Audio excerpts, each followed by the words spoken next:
Greetings, people of the future. On this day of your year, we decided to open up the vault and dig out another time capsule from the raw and puckered annals of our Cinema Insomnia history. We now present to you, for educational purposes only, a classic episode from our library, reconstructed with the best elements known to TV science. Enjoy. Attention, Cinsomniacs! To optimize your enjoyment of Bloodovision segments in tonight's program, please put on your special Bloodovision glasses now. Close your left eye and adjust the tint or hue control on your TV set until this test chart appears uniformly red in color. Ready? Ready? Good. You may now stand down and await further instructions. Enjoy the show.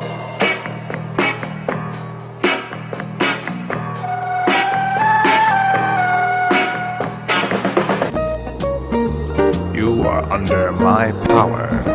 Look into the hypnotic eye.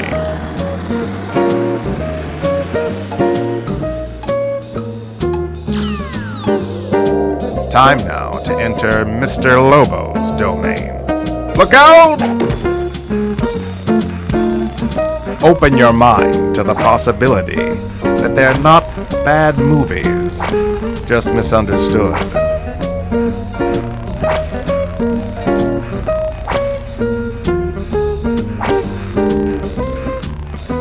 You're not dreaming.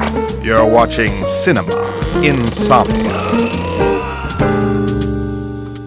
The Surgeon General has determined that tonight's feature, presented in Bloodovision, may be hazardous to your mental health. A registered nurse will be in attendance for the duration of tonight's program. I am Mr. Lobo. How does Bloodovision work? Well, no one knows for sure. So let's find out together. Before the really gory scenes, put on your special Bloodovision glasses along with Mr. Lobo, and the rich crimson lenses will either enhance the appearance of blood on screen or cancel it out entirely. And now, it gives me great pleasure to introduce the 1953 science fiction classic Donovan's Brain. Although it gives me great pleasure, it's not the film we bring you tonight. Instead, we have the least expensive and most exploitive pretender to the cranium genre, The Brain That Wouldn't Die. Herb Jason Evers is a mad transplant surgeon attempting to graft the head of his decapitated wife-to-be, Virginia Ham Bleeth, onto the curvaceous body of model Adele Lamont Sanford in tonight's brainless feature, The Brain That Wouldn't Die, presented in Bloodovision.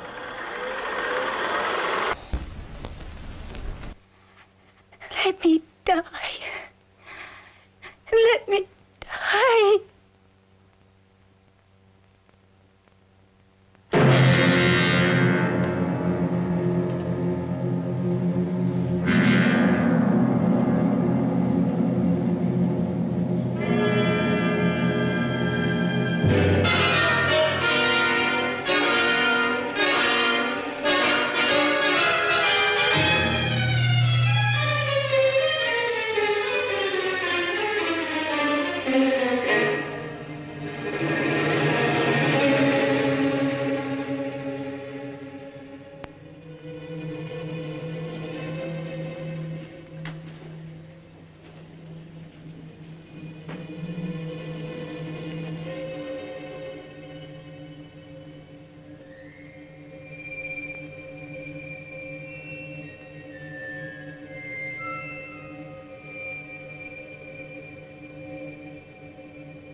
I should have known he was as good as dead when they wheeled him in. You did everything possible, everything you could, Dr. Corey. Everything. Everything except save my patient. Everything in the books.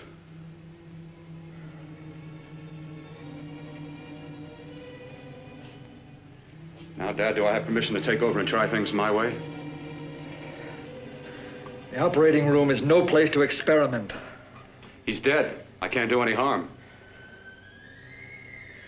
Very well. The corpse is yours. Do what you want to do. All right. Make an opening into the chest cavity. Apply 100 milliamps of current directly to the heart, then massage by hand. I'll handle the brain area. By yourself? By myself.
Got to work fast, if it isn't too late. You talk as if he's still alive. He is. I just picked up a faint pulse beat. Keep massaging the heart. I am. These electric shocks should stimulate the motor area enough to innervate the heart again. Then he won't need any external stimuli. Keep away from the motor area. You'll paralyze him for good. Which would you rather be, paralyzed or dead? Don't try to play God. Some choices are not yours to make. When the obstetrician has to decide which to save the mother or the child, who plays God then? It's part of the game. Game? The human body's not a jigsaw puzzle to experiment on. Still playing it safe like the other doctors, hmm? Might as well save my breath. Keep massaging the heart. You've already lost your patient, Doctor. I'm going to save mine. His pulse is coming back stronger than ever. It's unbelievable. Nothing's unbelievable if you have the nerve to experiment. I've been working on something like this for weeks. In your laboratory? I knew this would work if only I had the opportunity. You don't conduct experiments on people. You should be sure of the results first. I am now.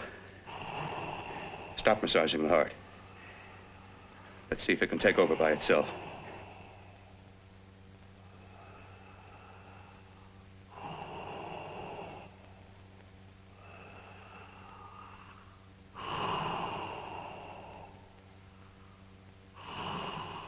All right. Close up the chest. I'm about finished with the cerebral area. How's his pulse? Strong and steady.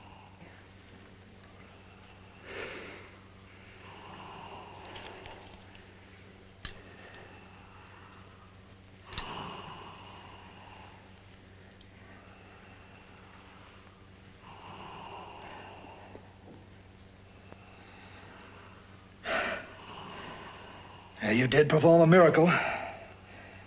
I may not approve of your methods, but I am proud of your results.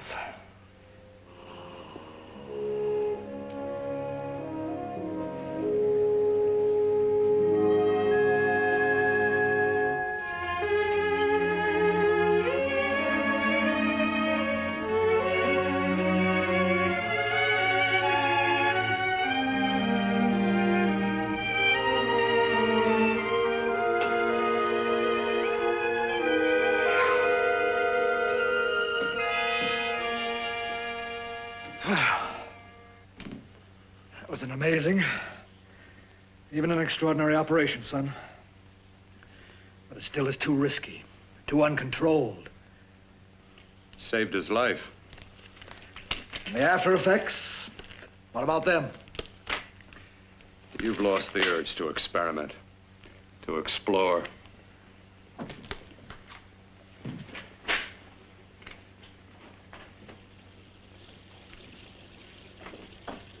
You don't explore on people. Before you put a scalpel to one, an operation like this needs testing under every condition. Over and over again. Rabbits, mice, monkeys, not people. That man who should be dead now won't think so. There's more to surgery than just being a carpenter to patch up walls or a plumber to drain pipes. Our bodies are capable of adjusting in ways we've hardly dreamt of. If we can only find the key. I'm so close now, so very close. The key to what? Complete transplantations. To be able to transplant limbs and organs. To be able to replace diseased and damaged parts of the body as easily as we replace eye corneas now. So that the new parts will join together as though they were born there. It can't be done. It can be done. Well, we'll be back with more Cinema Insomnia right after this.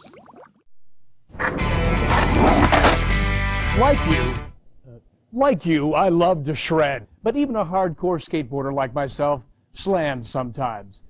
Have you been injured in a skateboard or skateboard-related accident while grinding, thrashing, or catching wicked air, neck, or back injuries? Road rash, hippers, split kneecaps, lost shoes? I can help. I'm on your side. I'm Rad Abrams, skateboard attorney. Dude, Rad Abrams got me $78 and he got me a beer. That's right. I'll even get you beer. And remember, there's no fee until we win. Let Rad Abrams hook you up. Don't delay. Call Rad Abrams and Associates today. Look for our ad in Pressure Magazine.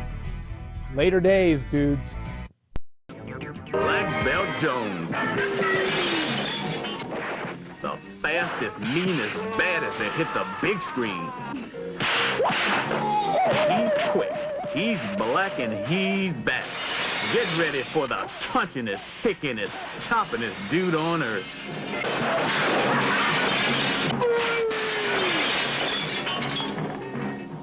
Right on.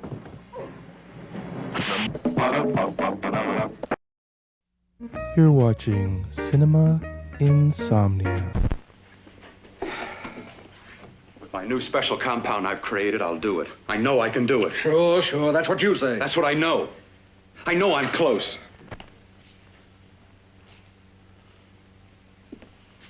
Darling, I'm so proud of you, I could kiss you. Promises, huh? Always promises. Careful, your father's liable to report us. And stop the floor show. When you two are married, it won't be fun to watch anymore. Well, I can promise you one thing. Your grandchildren won't be test tube babies. You better hurry if you want to catch that plane to Denver, Dad. You know that medical convention can't start without you. Jan, you'd better check about my reservations. Oh, yes, I'll call the airport. I'll be right back. Bill, the line between scientific genius and obsessive fanaticism is a thin one. Now, I want you on the right side of it. If I don't experiment, how can I hope to perform operations like the one you almost messed up? But I can't cover up for you anymore. The superintendent had it out with me. He thinks it's you who's been stealing those limbs from the amputee operations. So what if it is? I've got to have limbs for my transplant experiments. Test and experiment, test and experiment. Yes, but limbs and organs taken from people. I've got to have them to work with. Sure, I've made a few mistakes, but I've learned from them. I've learned. Your reservations are all set. 3:30 takeoff. Well, what have you two planned for the weekend? Oh, nothing much. Just a quiet weekend. You sure you're not going up to the country house? You're always sneaking off up there. The place gives me the creeps. I should have sold it when your mother died. You can't sell that place. Well, I mean, it's nice to get away from the city. I can work without anyone snooping around. You spend too much time up there. All right, I'll see you both in a few days. Got to clean up and get out of here. Fine operation or not, Bill. You're walking on thin ice. But don't go too far.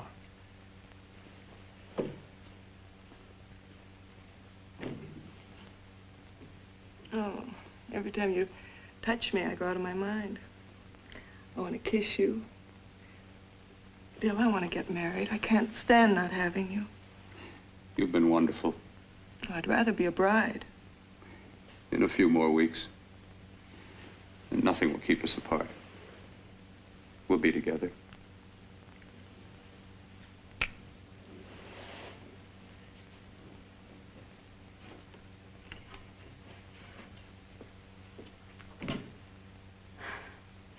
Dr. Courtner.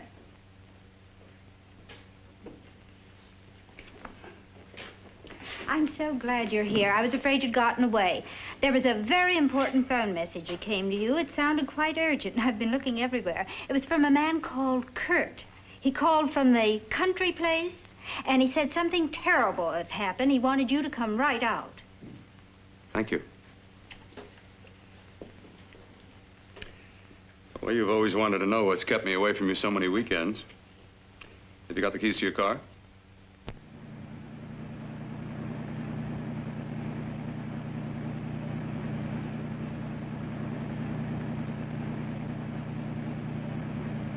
Why haven't you ever taken me up here before? Because the things I'm working on don't need an audience. That telephone call, what about it? All right, all right. Hold off the questions. Why the mystery, Bill? What's it all about? We'll be there soon enough. You'll see. I've got to hurry.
Put on your Blood-O-Vision glasses now.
You may remove your blood-o-vision glasses.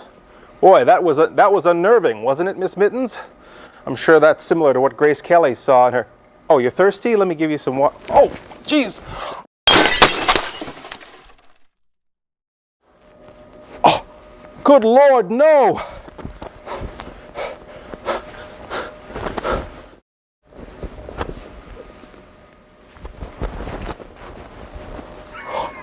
Cinema Insomnia will be right back.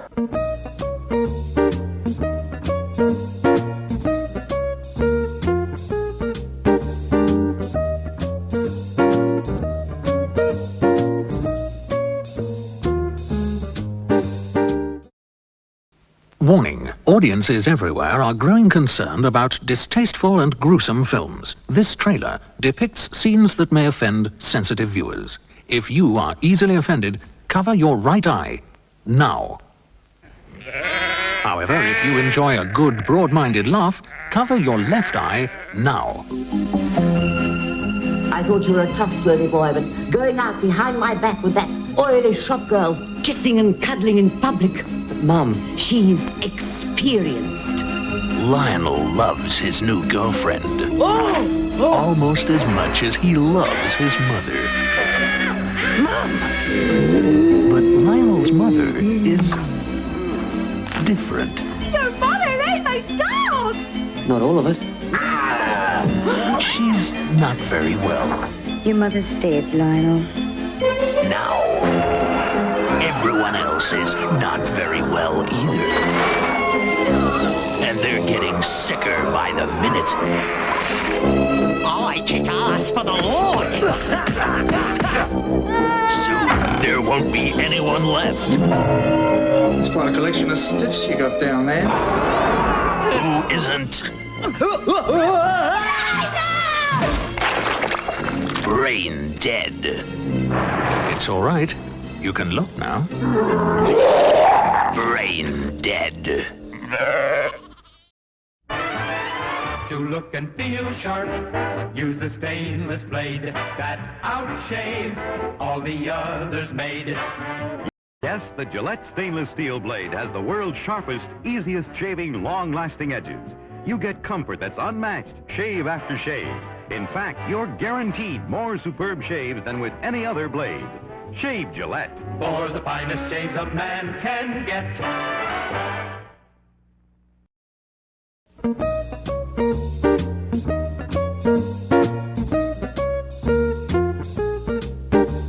Okay, nurse, take care of Miss Mittens while I try to find the number of a good tree surgeon.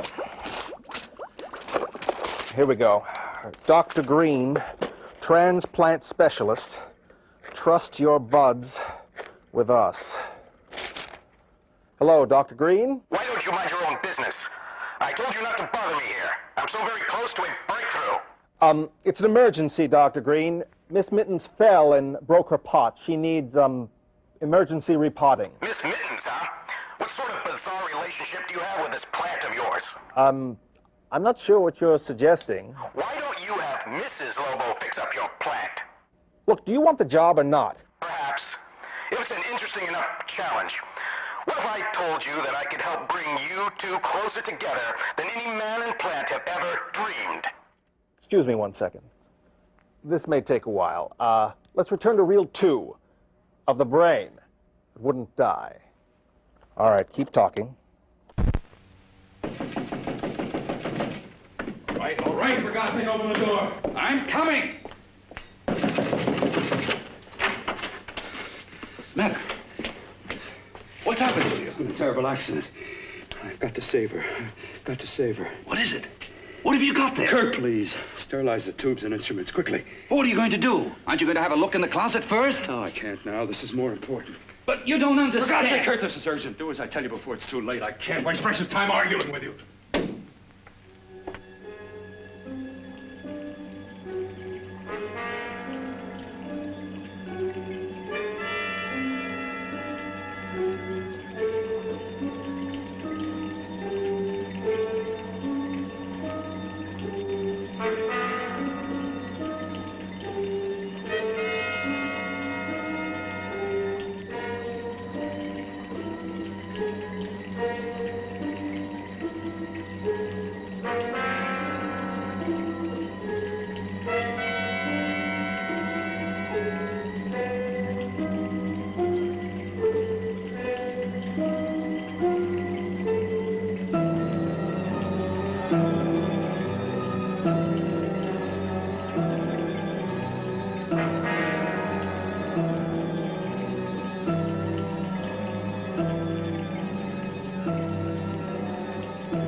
eyelids. I saw them move. It can't be. My eyes are deceiving me. What you see is real. What's done is done, and what I've done is right. It's the work of science.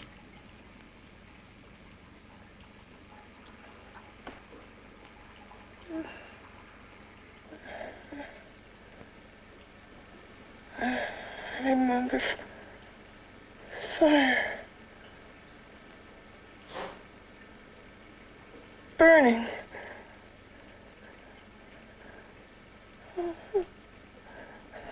Let me die. Let me die. I've had success with transplants. Now I can do it for her. Transplant her to what? I brought her back. She'll live, and I'll get her another body. I can make her complete again. Only a madman can believe that she could ever be like before. Don't argue with me. I love her too much to let her stay like this. I'll restore her as before. You'll see. Can't you realize? Can't you see? There's a pattern to all that lives. An order, an arrangement. She had a heart and a brain, and her spirit was in both, not in one or the other. No. I'll give her a brain and a heart. Yes, and what of her soul? You say you love her, and you can remember her love for you. Then how can you make of her an experiment of horror? All the skill and science I possess was meant for this. Life has a pattern. The whole pattern of my life is shaping itself to save her now. Then you intend to go through with it? Yes. Sleep, my darling. Rest and grow stronger.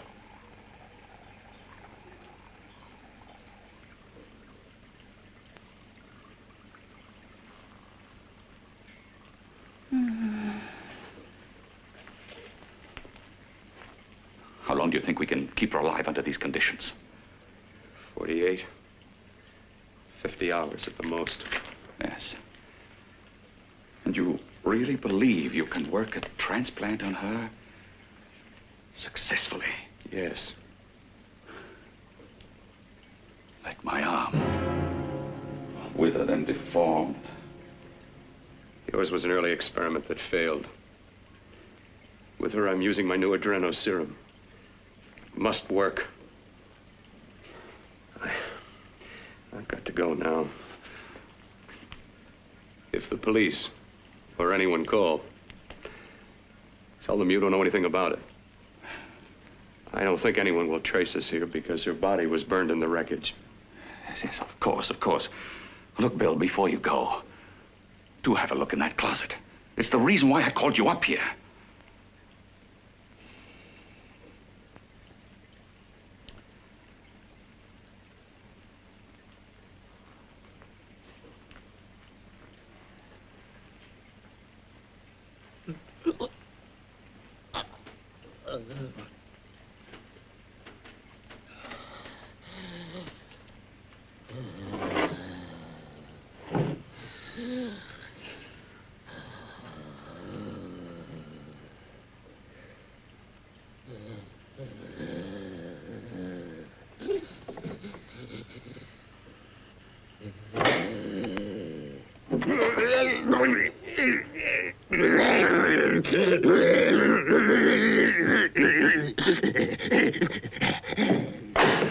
Keep it locked.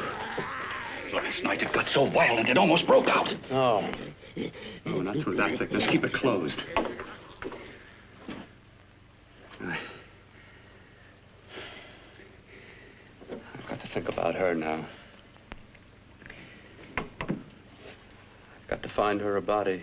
How are you going to go about getting one?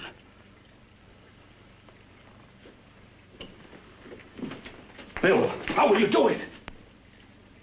There are ways. There are ways.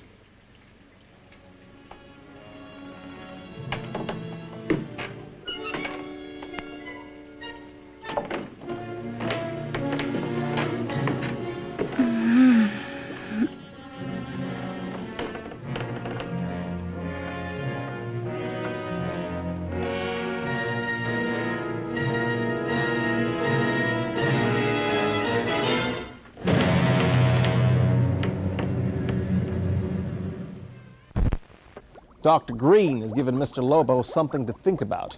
Do I just put Miss Mittens inside of another clay pot? Or perhaps a vase or antique bathtub? Or should your bushy head protrude from a much more desirable vessel? But what? Dr. Green did say there are ways. There are ways. There are ways? Cinema Insomnia will be right back. There are ways. There are ways.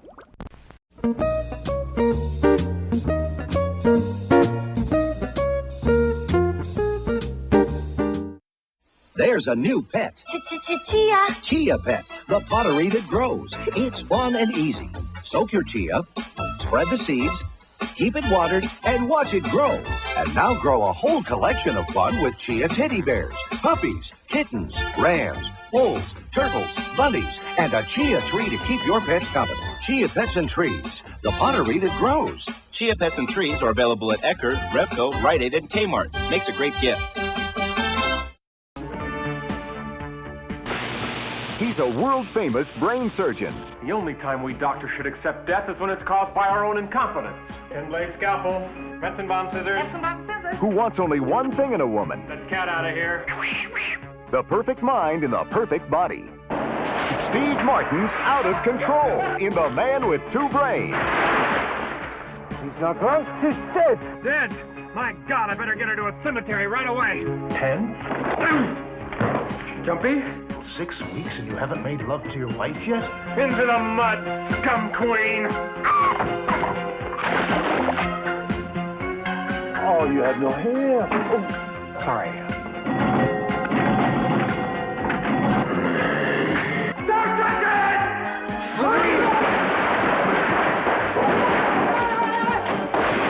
Were you out on the lake today kissing your brain? As far as I'm concerned, you're the most complete woman I've ever known. All my life, I wanted women with great bodies. Why? I had the top of her head off, but that's as far as it went. Gloucester!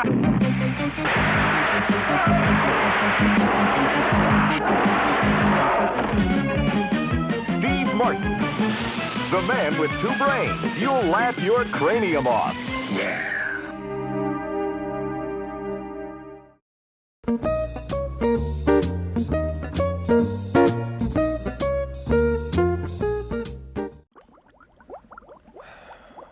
Going to have to find a suitable host for Miss Mitten's transplant. But what? I'll think of something. Tonight's feature is slow, predictable, and truly dares you to stay awake. I'm going to have to ask you, as I have in the past, to take the Insomniac's oath. Please assume the position and repeat after me. I, as an initiated member of the Sleepless Nights of Insomnia, do solemnly swear to watch the movie, the whole movie, and nothing but the movie, so help me, Mr. Lobo. You may stand down. And now back to tonight's feature.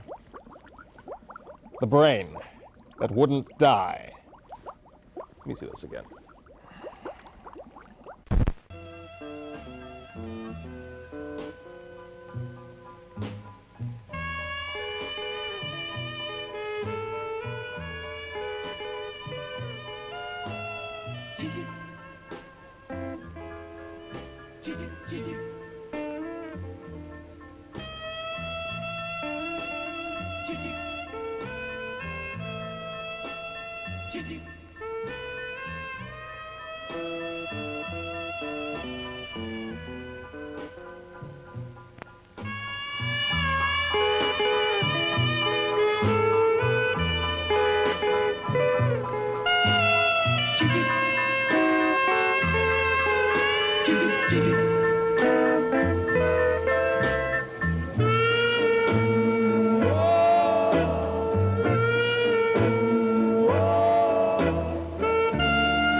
What took you so long? What made you think I'd come? You know a good thing when you see it. Yeah, there was plenty to see. I liked your act. Is that all you liked? Well, your costume, what there was of it, was interesting. Is that all? The rest of the equipment is standard. But, the arrangement is pretty special.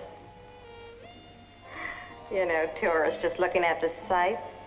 What are you doing here, slumming? I get my allowance once a week. Okay, if you're so loaded, you pay for the drinks. I already did. Are you hustling for the house? I hustle for myself. I'm the leading lady around here. I can sit with the squares out front, or I can relax back here with my friends. I'll bet you don't have an enemy in the world. Hmm?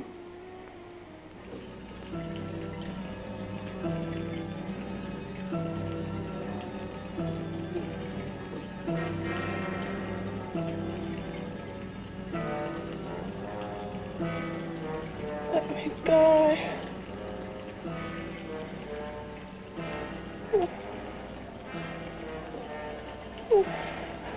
Let me die.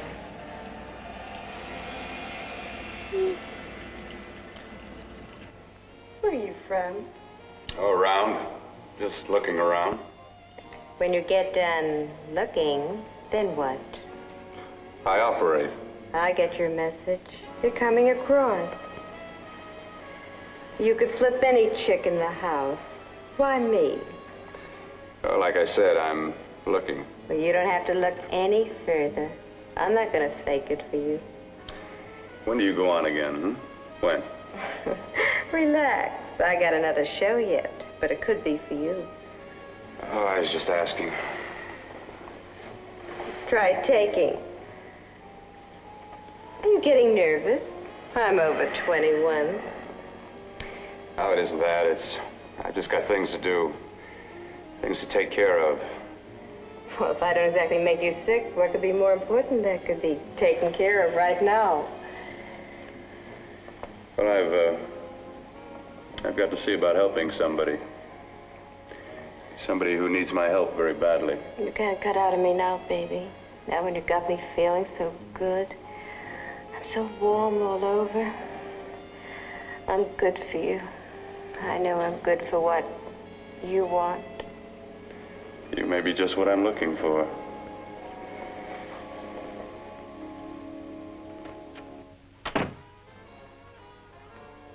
You've got your nerve. Oh, look who's talking. Why'd you haul your beat-up body back to the bar with the rest of the flies? Keep your G-string on. I only came in here to change my clothes. I got admission. Now I'd like to see the rest of the show. Come back in half an hour and maybe you will. Get lost. Hi, lover boy. I see you've met the queen. Hey. Come here, don't hide. You know, you've got the kind of face a girl doesn't mind looking at. Even out front, all the other girls are asking about you. Get out of here. Choose company. Three's a crowd. Who's to tell me to blow if I don't want to? This here's my dressing room, too. Remember? It kills her to see me make time. You're the only thing that's going to be made around here tonight. Honey. Eat your heart out. Yeah. Yeah. Yeah, well, I'd better be going, hmm? What for? Look what you've done. You come busting with your 2 cents. Let me see you later. I'll make everything up to you. I swear I will. Yeah.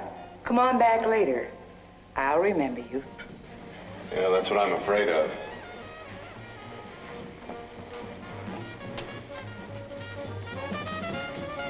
You lousy tramp. Once in a blue moon, I latch into a guy with class, and you mess it up. What makes you think you had him? He wouldn't have you on a bet. Says who? Says me.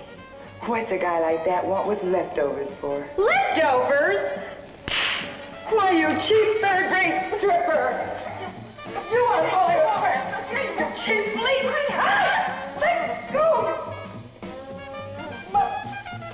You went cold. Well, there. I'll mash you like a bug.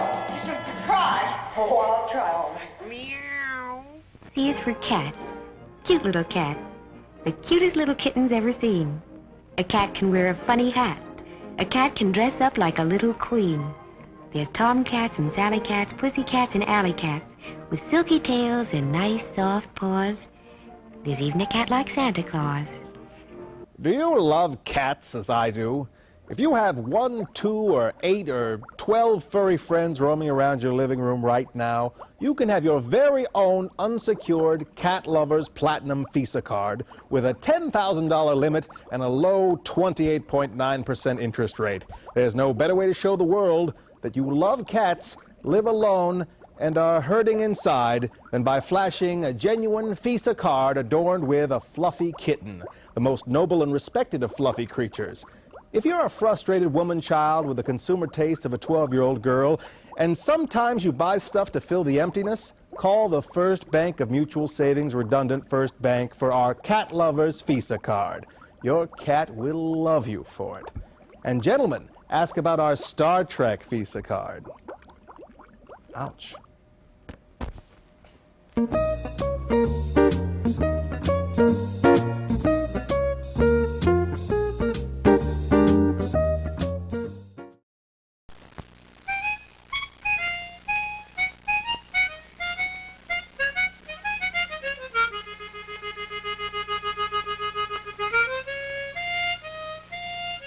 Excuse me.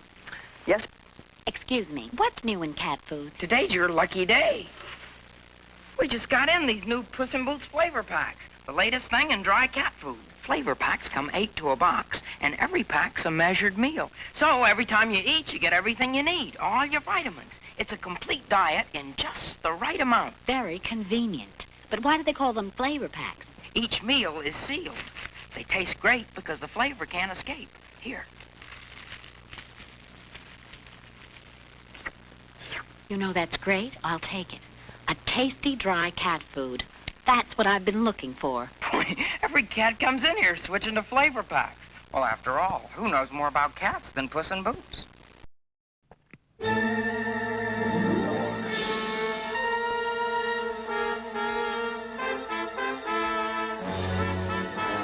Intermission science creates an electronic monster so terrifying, only screams can describe it. Go out and kill him.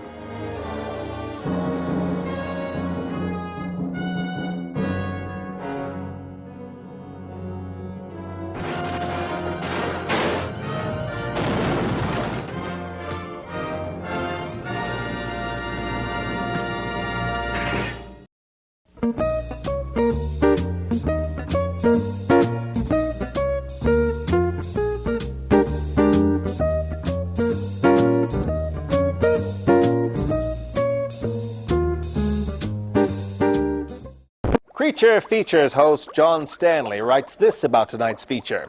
Transplanted plot about transplanted brains is lifted from brainless horror flicks that should have died. Jason Evers is your run-of-the-slab scientist keeping his fiancée's head alive after her decapitation in a car crash. Now his only problem is to find a female body that turns him on. Once the head is attached, he can proceed with the wedding plans. And I'll skip the spoiler. Joseph Green directed this cheapie, which has developed a cult following among weirdos. Nothing but the best for our weirdos, viewers. I hope your head can tolerate Reel 4 of the brain that wouldn't die.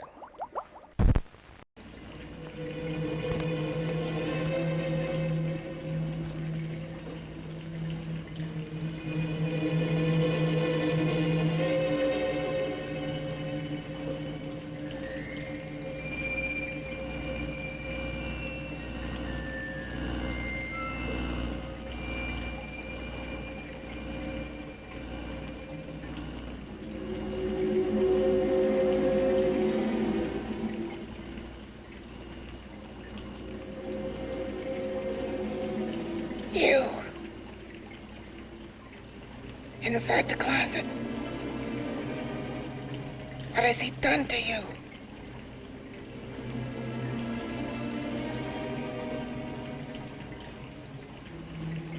I know there's someone there.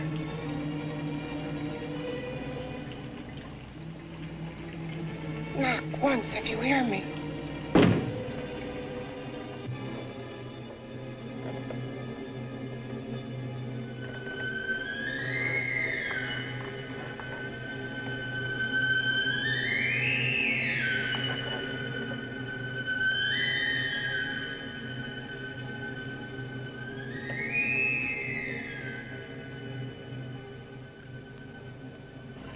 And I'm not the first. Knock twice if I'm not the first.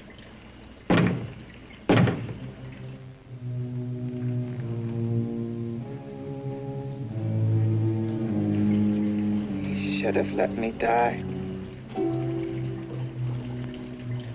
I hate him for what he's done to me. If he only knew what it's like being like this.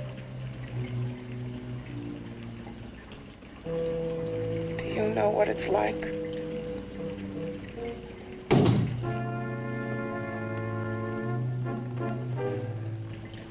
Together we could have revenge. You want revenge?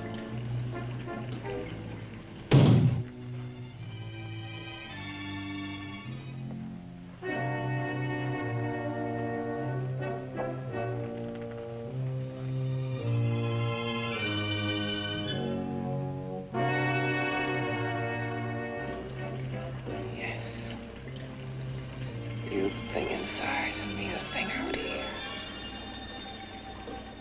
My brain's still untouched. And his keeping me alive has given me a power he didn't count on. Power that you can feel. Across this room and through that door. Can't you?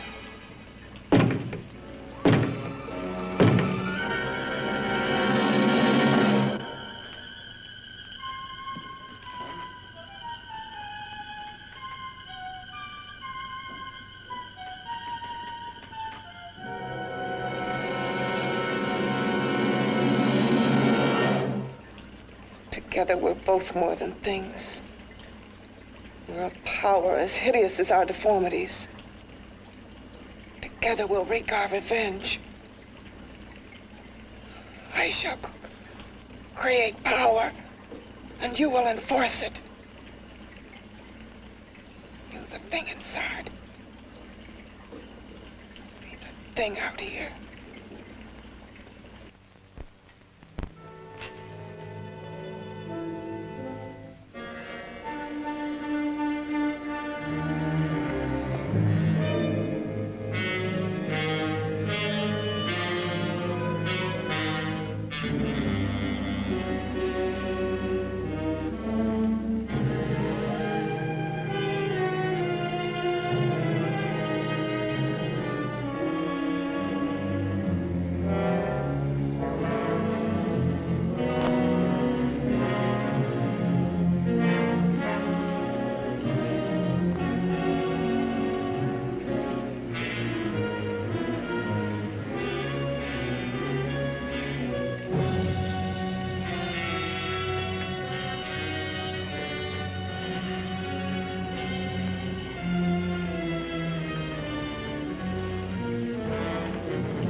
What's locked behind that door?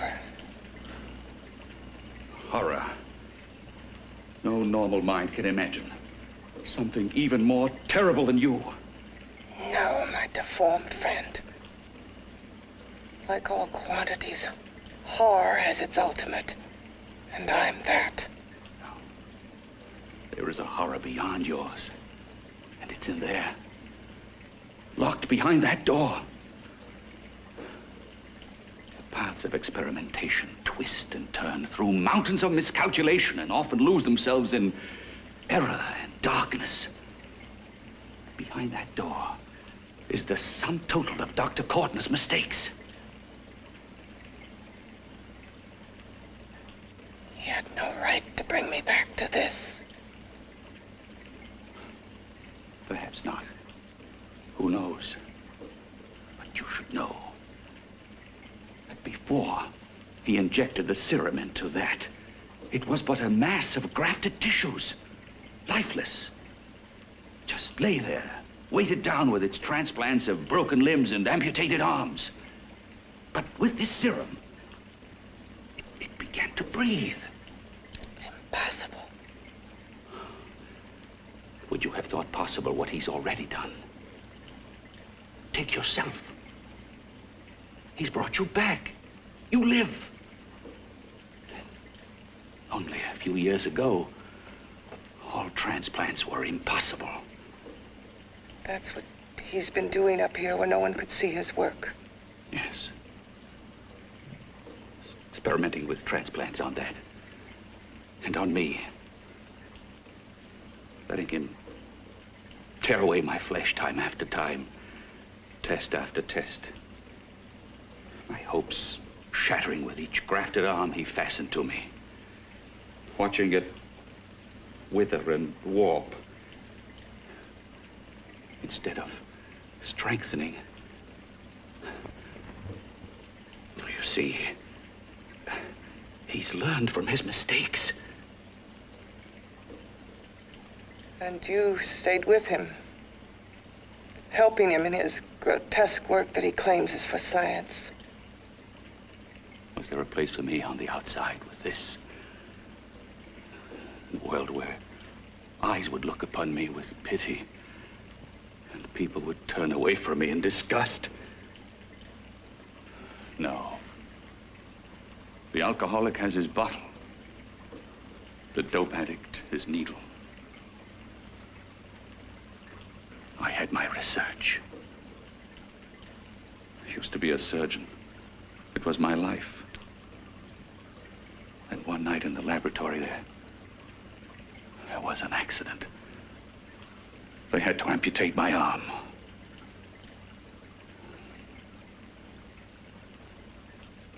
And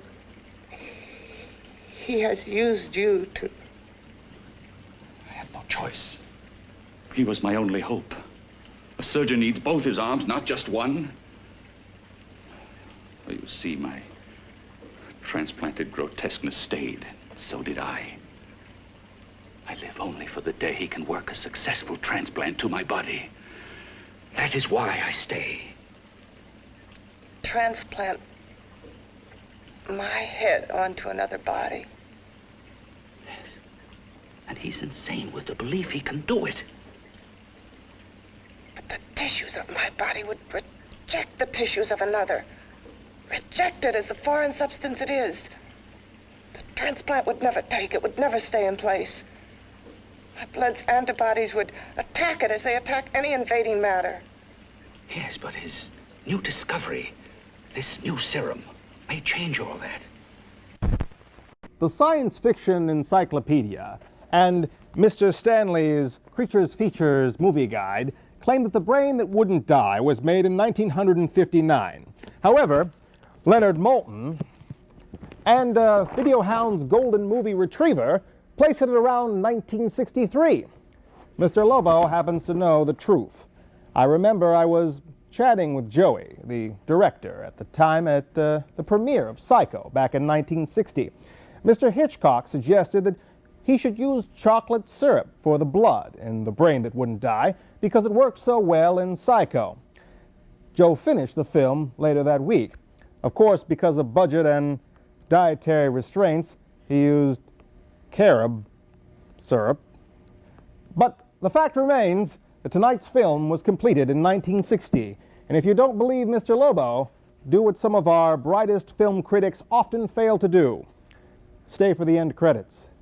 Cinema Insomnia will be right back after this brief intermission.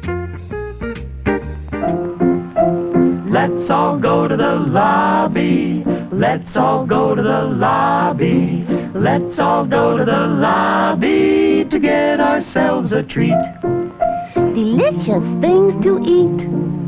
The popcorn can't be beat. The sparkling drinks are just dandy. The chocolate bars and the candy. So let's all go to the lobby to get ourselves a treat. Let's all go to the lobby to get ourselves a treat.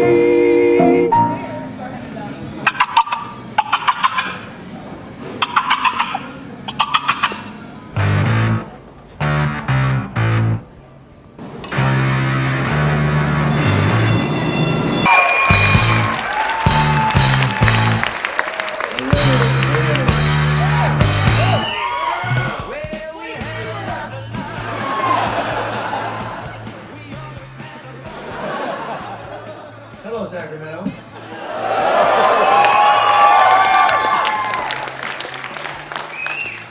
How's the governor? Has he ever come here for like a midnight show or anything? Rat bastard. Before we would begin tonight, I want to take a moment and honor this theater. This theater and other great behemoth old cool theaters like it are only around because you support it.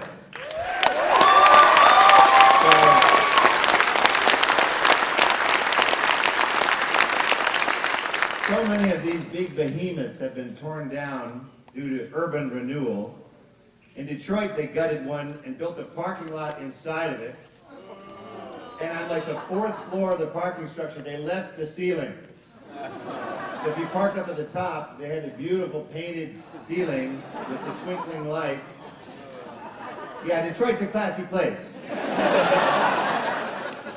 Almost as classy as Sacramento. Wow. So Does anyone have any questions about a movie they have not seen? Okay, good night. Thank you very much. Who actually has a question? I love it. No, you ask. No, you ask. Yes. Hey, who came up with the idea of... Stand up so everyone can see. That's close enough. Thank you. Who came up with the idea of boomstick? Who came up with the idea of boomstick? Come on. We're talking about a different movie. Sit your ass down.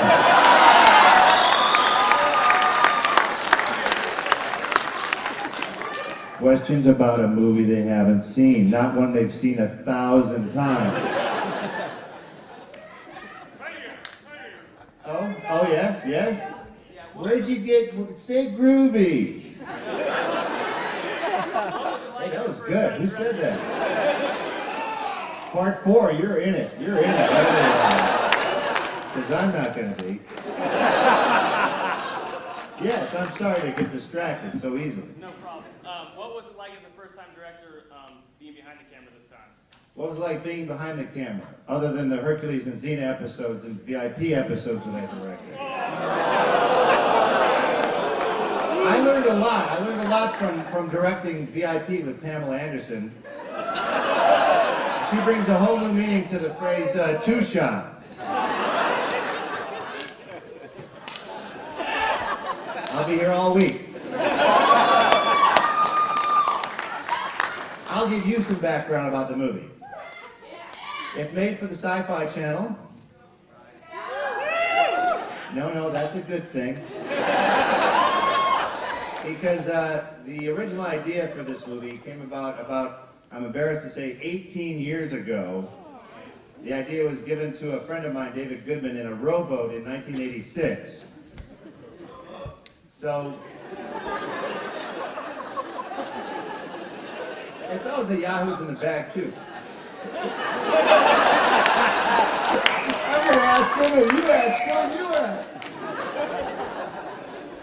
It was filmed in the, sort of, how do they describe this country? Armpit? It's like a garden state. It's, Bulgaria is where it is. This is Mr. Lobo for Cinema Insomnia, and I'm here backstage with the, Gregory Peck of B-movies, Bruce Campbell. We're enjoying intermission with refreshments and popcorn and red vines, and we've got brain movies everywhere. On Cinema Insomnia, we're watching The Brain That Wouldn't Die, and here at the Crest Theater in Sacramento, we're enjoying the film Man with the Screaming Brain. What? Brains are very popular in horror pictures. Two brains, man with two brains, man with a screaming brain, my brain is alive, get that brain, right? Hitler's brain. They saved Hitler's brain. You ever see They Saved Hitler's Brain? I haven't, but they ate my brain. There's a lot of brain pictures. Well, this movie does have the brain. Well, a lot of people say it's not brain surgery, but in this case, it is brain surgery. It is brain surgery, yes. and movies. It's like the surgeon who was working on a very delicate operation, and he slipped and stabbed his patient in the head with his scalpel, and he says, "Well, it's not acting." Right, exactly. So yeah. And it's not rocket science. No. But it's got brain surgery in it. It's got a robot in it.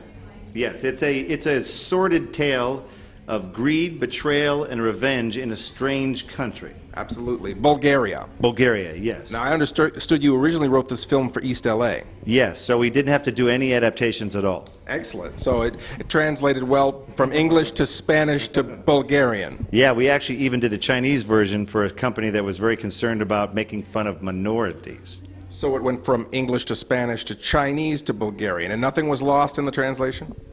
Da. Excellent. So what's it like making a film in Bulgaria?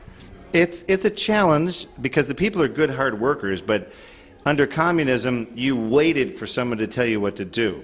You didn't go, I should get rid of that pile of papers over there. I should do all that paperwork right now. So they wait. So in Bulgaria, you would just say, take this pile of rocks and put it over there, and they would. Make me a salad bar. Okay. Did you say make them a salad? Because that was I have to say that was probably the weakest part of the film was the salad bar. I didn't see any salad at all. They don't really do salad the conventional way in Bulgaria, so you get what you get. Radishes and onions. But see, that's the type of stuff that our William Cole character doesn't like, see, in that particular sequence. You'll have to see the film, I guess. And they will, because my viewers watch the Sci-Fi Channel. Well, they're fine people, and they're probably all over 55. No, it's funny that I just got the quarterly breakdowns from this recent film that was on there, and on Saturday night movies, they only show it for old guys. Like me, they really do. Saturday night, it's for yahoos like me, because all the punks with a real life, they're out. They're out having fun. Yeah, it's the old farts who are at home. So that's who that show's for. I find on Cinema Insomnia, we get crayon drawings from 9-year-olds and 49-year-olds. That's about right. That's the right demographic. And prisoners, do you get anything from correctional facilities? I got my first yellow envelope from a correctional facility in Indiana. How much he loves you, or is there some love involved in that? He had concerns about how large my feet were, but I don't know exactly what that means. No, that's pretty harmless. He just wants to meet you. Meet me, okay. Meet you, yes. Interesting. Now, speaking of harmless and fans, I've noticed you have a very rabid fan base. I mean, is this of concern at times to you? No, it's good, because they all seem to have an extra $20 on them. So they can actually be rabid. They just got to have cash. Well, I think a lot of the freaks snuck in tonight, to be honest. We have all their names, so I wouldn't worry about it. Okay. I mean, do you get tired of being harassed about, look at my independent movie, or I saw, Army of Darkness 27,000 times, and how many links are there on the chainsaw? Yeah, right. It's okay, because those are the people who do support the movie, so you can only make fun of them so much, because if it wasn't the horror genre, there are plenty of people who like just sci-fi. There's sci-fi conventions, horror conventions. There are people who just like Captain and Tennille. I love Captain and Tennille. So what are you going to do? This is just one particular niche where they like kind of off-kilter movies that aren't sort of the Hollywood cookie-cutter thing, because I think the movies that are coming out now are very derivative. Sequels, remakes, things like that. I think young people are very happy to see anything that is not bland, anything that is different, anything that suggests that there is imagination and excitement somewhere in the world. And what makes me happy is to know that, when multiplexes came out, we thought, great, now maybe they'll save a couple of screens for little indie movies. That wasn't true. They would put Die Hard 9 on 7 screens instead of 2. So I was a little depressed about that, but then recently, I've just seen by touring with this film, Bubba Hotep, that there is a good market for alternative cinema, and so I'm trying to just exploit that further with Screaming Brain and kind of make a habit out of it, because it's a fun place to be. I'd rather be at a place like the Crest or some cool theater rather than some multiplex. Now you have a very interesting career. Even with stadium seating. Now you have a very interesting career, and a lot. Someone might wonder, and of course pretend this is someone who maybe hasn't seen Army of Darkness. Mm-hmm. Maybe has only seen 15 minutes of Briscoe County Jr. Sure. But coming from a place where sometimes a film, a career, like I said, I was saying earlier, I was joking, you're the Gregory Peck of B movies. Now, how much of it is typecasting, and how much of it is, this is my niche, I'm comfortable here, I'm gonna foster this? Well, it's weird. I don't feel typecast because I have a Disney movie coming out this summer called Sky High. And I've done a science fiction film that was almost exclusively sci-fi before this one, so it's a genre film, but I tend to bounce around in genres, so in the industry I don't feel particularly typecast. I mean, I've been in a French film, so I don't feel like I'm in some kind of strange place, but I don't mind some of this material. I like material that's not the usual stuff. I like a little off-kilter stuff myself, and I tend to seek it out, so it's a little both. Because I think, I had this discussion a while ago about the sci-fi, the greats. How there are people who are sci-fi and horror, particularly, because sci-fi and horror go hand in hand. It's all fantasy, it's all escape. But there's always this sort of who are the greats? Who are the genre greats? Because you had Bela Lugosi, and you had Christopher Lee, Peter Cushing, and Boris Karloff, and Vincent Price. Vincent Price, of course. But you know, Christopher Lee, he's getting on in years. Oh, well, no, it's time for the new generation. And right, and a lot of people are, you know, they always close the door. They first closed it at Karloff and Bela, and then they went, okay, well, Christopher Lee, Peter Cushing, yeah, okay. But after that, no, there's nobody. No, I know, but you got to just keep, as the generations move on, you got to pick some new bastards, you know. Absolutely. But I have to say, looking at, there are a lot of people who tend to have a very large genre commitment, where they're seen over and over again in horror films, genre films, and you, of course, I think, arrive on people's list of that guy. Of course. You know, would you want to be that guy? Would you want to when be an actor wakes up in the morning, they don't think, am I going to be the next horror guy? They really just think, what am I going to do next? What's interesting? And what's good is I've actually been able to pass on a bunch of stuff that's too on the nose. I've passed on thousands of just zombie movies, because to me, I don't want the filmmaker to say I'm making a zombie movie. I want the filmmaker to say they're making a cool movie that happens to be a zombie movie. You know, I think the approach is sometimes wrong, that we just think that if we just do a horror genre that we're going to be fine. You can make crappy movies in any genre, horror in particular. I've been in plenty of them. But I've shown many of them. Yeah, so I think for me, I'd rather just pursue stuff that makes me interested. And if I have to write it, that's fine too. That's what I've found more lately, that if I can't find it, I gotta make it. I gotta create it. So Screaming Brain is pretty much that if I saw something better over the last 18 years to really pursue, I would have done it. Right. But in this case, I thought, well, what the hell? You know, I've spent this much time with it. Why not Was just it great to finally realize an 18-year? It was, because it's good to download that. You can kind of let it go now. I can get it out, because it's always, you know, I'd go down my little to-do list and I'd go, I'd hit Screaming Brain and kind of wince because it wasn't done. Now it's gone. It's off my list. Now you've got room for something else. Yeah, I got the next thing that was, 17 years Now, ago. another thing I'd like to talk about is comedy.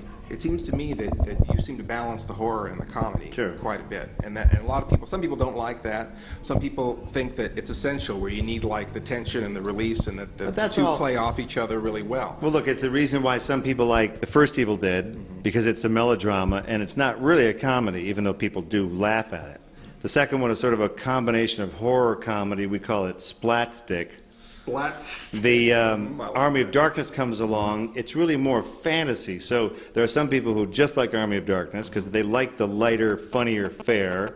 There's people who like the weird combination of horror and comedy in Evil Dead 2. And there's the gorehounds who just give me the blood. Don't tell me your funny little one-liners. Just give me the pencil and the Achilles tendon. So it really goes to different tastes. My feeling is there's room for all of it. I'm coming out in a film called The Woods this fall. There's nothing funny about it. It's a straight, creepy horror film with no winking at the camera. So as an actor, you just got to match the material. If you're given a straight script, you don't add jokes into it. Right. If you get a funny script, it's your job to try and do the best you can to make it funny. Now, The Man with the Screaming Brain, I thought was very funny. I thought that it was meant to be was it serious? Meant to be a tragedy. Yeah. Well, I blew that. That's okay, right. can we just cut that? Cut. Yeah, I mean, that serious film, The Man with the Screaming Brain, it was really, it was gripping. It was touching and gripping and touching. I got uncomfortable that for would a be while. grunching. It was grunching. Yeah. Now, I noticed there was a lot of slapstick in that movie. Sure. I mean, they're just straight out slapstick, and almost, there was falls, and there were, you're pouring milk on your head, and well, you got to, It's good for your hair. But that kind of humor, that obviously you wrote this, so that comes from you. I mean, that's what you like. Well, but right? it really still falls under the category of a guy in that particular scene where he finds out that he has two brains in his head, and he's freaking out. He can't calm down. He gets all heated up. So it's really it's him just trying to cool down. See? Oh, now, but it come on. Cool there's a lot of scenes in that movie where you're doing physical shtick. Sure. Physical shtick, and it shows. Well, yeah, I can't help it. But no, it's good though. It's good shtick. I mean, even when you're lying there on the ground after you've been hit on the head, just the position of your body evokes humor. Well, when I figured about that, people die in weird positions. That's how I figured. So this guy just dies face down. Just face down. Well, it amuses me just thinking about that. Good. Now I have something here I want to talk about. It's your book. Okay. This is Make Love, the Bruce Campbell Way. Okay, and this is brand new, right? It is brand new. The publishing date was technically June 10th. This is a goofy story where, having been in a bunch of genre flicks, it's my attempt to get into an A movie finally. And it's a novel, so Everything in the book is stuff that actually happened, except the stuff that didn't happen. Well, that... Hence a novel. Hence a novel. Well, that sounds like a good read. And do you actually teach us how to make love the Bruce Campbell way in the book? No, you will not learn anything about women, love, or relationships. My wife is going to be really disappointed. My wife insisted that I tell no tales. Oh, well, this copy belongs to our costume maker for Cinema Insomnia. And she's also our helper monkey, and she gets a lot of props and stuff for the show. But she is a huge, huge fan, and I don't know if you'd want to inscribe this for her after the show. But she has a gift. I see. She has a gift for you. This is for your birthday. Okay.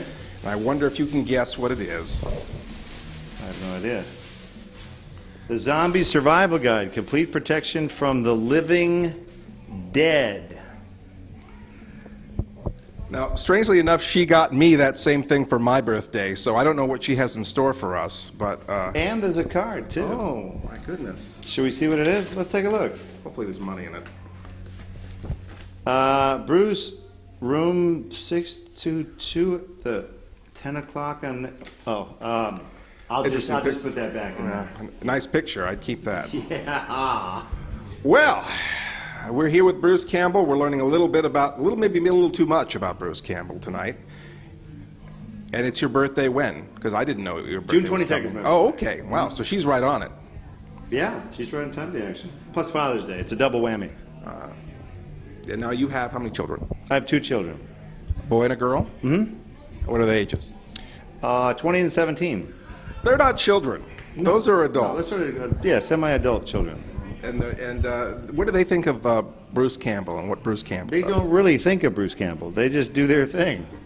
Are they sick of being bothered by their friends? No, their friends are okay. It doesn't really mean that much to them. And that's the way it should be. They're just dad going to work, whatever.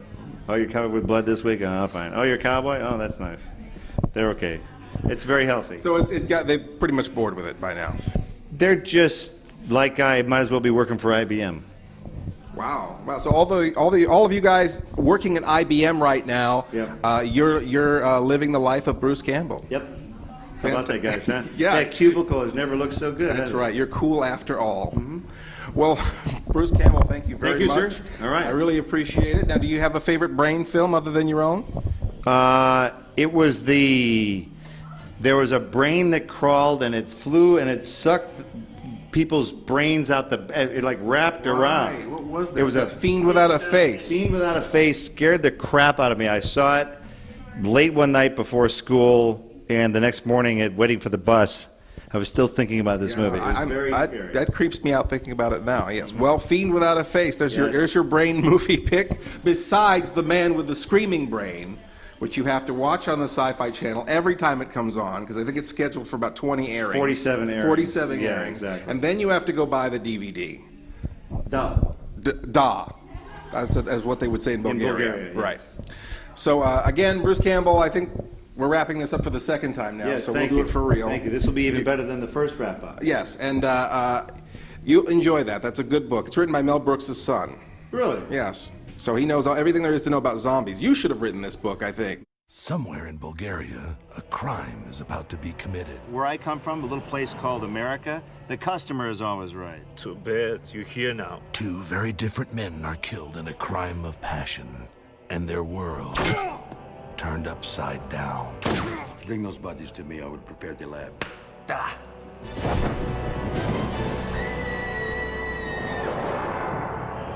The world is a dangerous place, Mr. Cole. What happened to me? The right side of your brain was severely damaged. You killed my husband, bitch.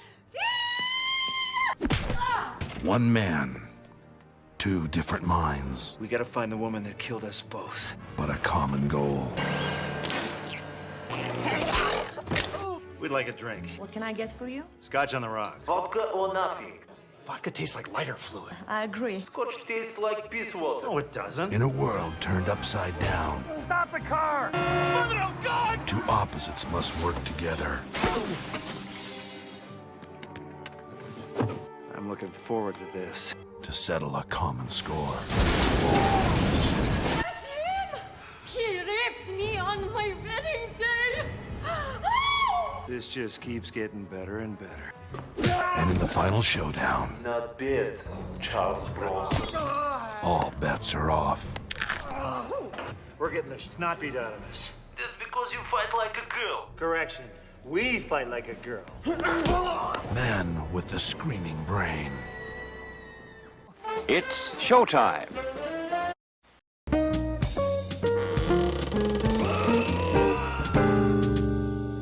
I'm Mr. Lobo. In this next reel, the good doctor cruises for donors in his convertible from reel 1. Car cleans up pretty well considering it was in a fiery car wreck and his wife was decapitated inside of it. Now that's miracle bodywork. Take your tops down and put your antennas up for reel 5 of the drive-in smash, The Brain That Wouldn't Die. This serum injected into the bloodstream affects the lymphoid tissues.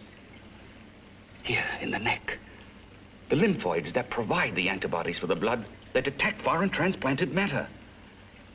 It was untested, untried, till we used it on you. So, that liquid in the blood that's being pumped through what's left of me is what makes me feel the...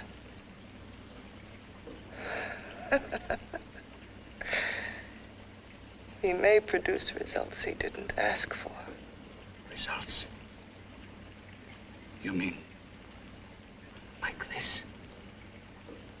Results more terrible than your arm of relative beauty. Results of power. Of magnitude. Power. What power? Can't you see that you're at the mercy of every element of the universe? How can you speak of power? I have a power. This liquid that he's pumped into me. My brain burns with it. That thing inside an iron touch. Want me to prove it? You can prove nothing. You're powerless. I'll show you how powerless I am. You. Behind that door.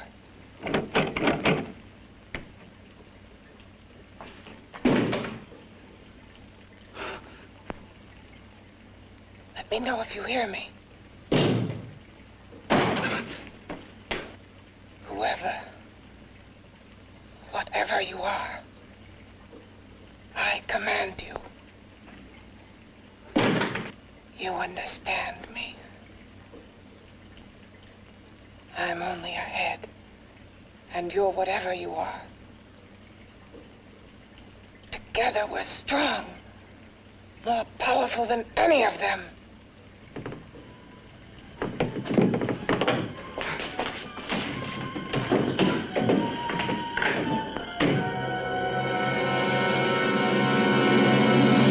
What are you running from? What's wrong with you? Oh, it's you. Something wrong, something beyond control in that room. There's nothing beyond my control. She's alive, and I'll keep her alive until I find her a body. I can't talk anymore. I'm tired. I've got to go to sleep. And you didn't find her a body? Well, I've got to be careful. I can't afford to be identified as the last person seen with a girl before she disappears. Do you think you'll get one?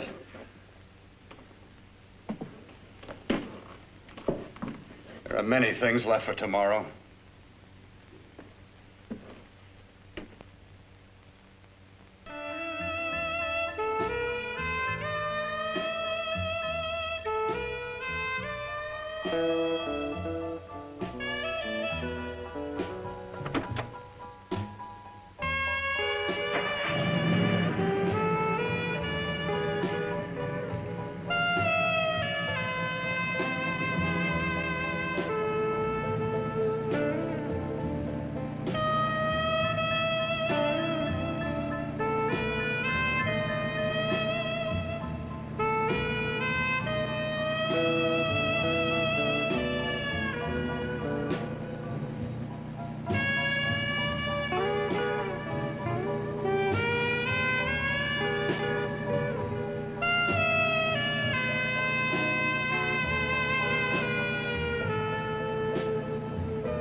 I was about to call a cop the way you were looking me over. How have you been, Bill?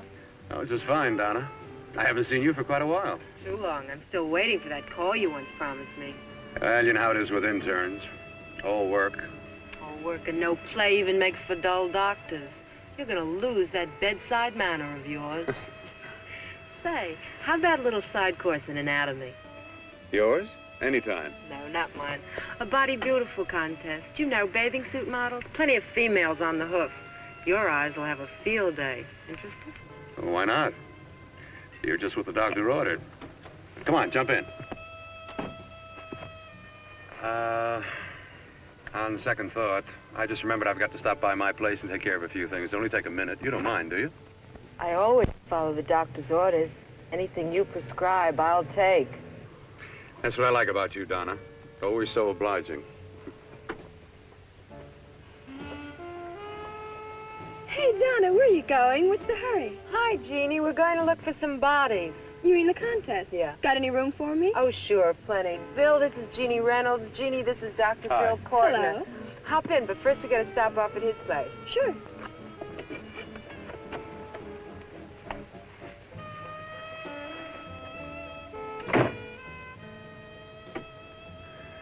Well, as a matter of fact, I can wait.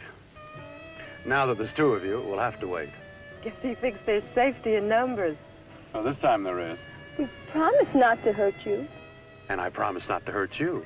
Bill, there's the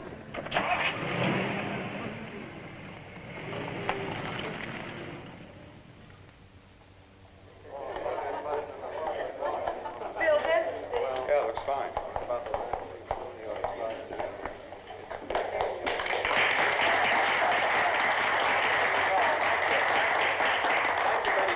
Well, it looks like we're about ready to go. Backstage are 5 of the girls who have reached the contest finals, and we are here to choose Miss Body Beautiful. Now, we've eliminated everyone except the 5 finalists, and they will be judged solely by your applause. So let's bring them on. First, Helen Appleton.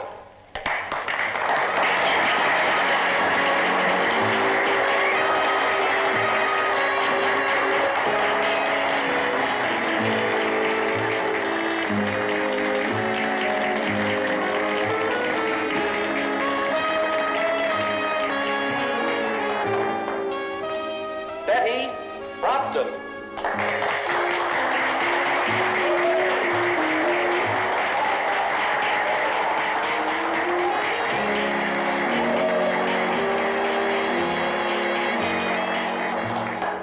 Terry Lund.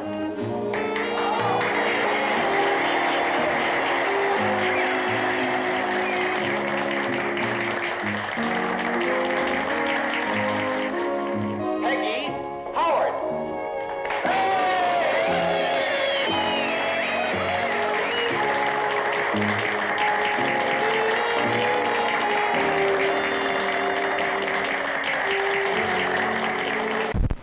Have you been thinking about dropping Mr. Lobo a line? Well, why not write me a letter instead? You could be rewarded for your efforts with a genuine Cinema Insomnia t-shirt. Or perhaps a can of delicious, nutritious horse and milkin, the brand that Swedish moms prefer. Or even an autographed picture of me, Mr. Lobo, for your sitting room or den. All you have to do is write me, Mr. Lobo, care of FAL, Box 15685, Sacramento, California, 95852-0685. This is completely blank. There's nothing on this.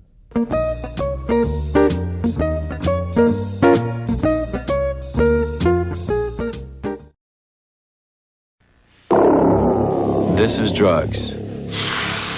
This is your brain on drugs. Any questions?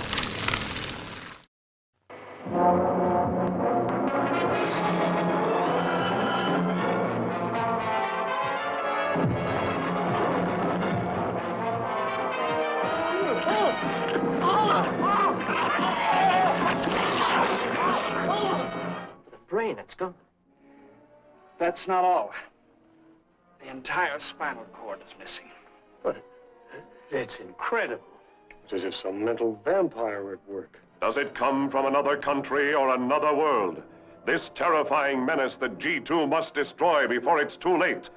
Image is fading, sir. There it goes again. Same trouble. How can they stop this invisible force whose only warning is a weird, blood-chilling sound?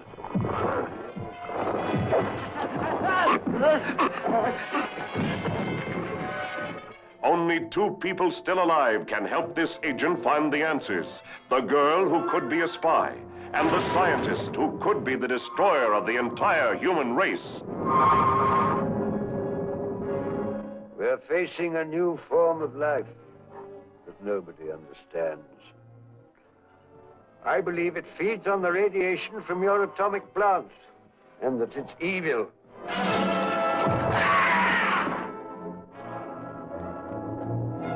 We've got to stop him. There's only one way: shut down your atomic plant.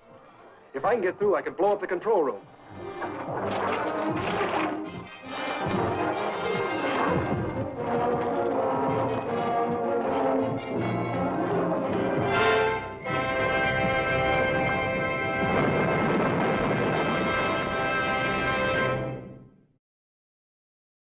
Have your blood-o-vision glasses at the ready.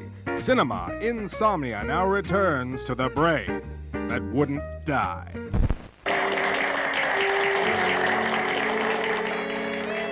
She has the second nicest body I've ever seen. Second to you? No, another girl, a figure model. You remember that one in school years ago? The one who had the accident. Oh, yeah. Doris Powell. Yeah, she's still around? Few people see her nowadays. She just stays in her studio posing for art classes and camera bugs. Figure model. Poses for art classes. The nicest body she's ever seen. The nicest body. Maybe this is the one. She's got to be. I can keep Jan alive only for a few more hours. I've got to find her a body.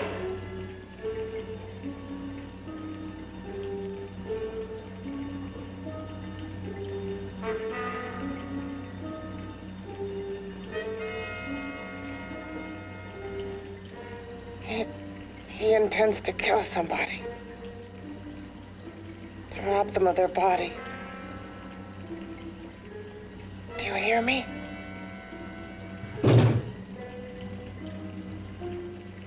Yes, you hear me. You know how Bill's egotism drives him on and on. To infamy upon infamy. Can good ever be born of evil?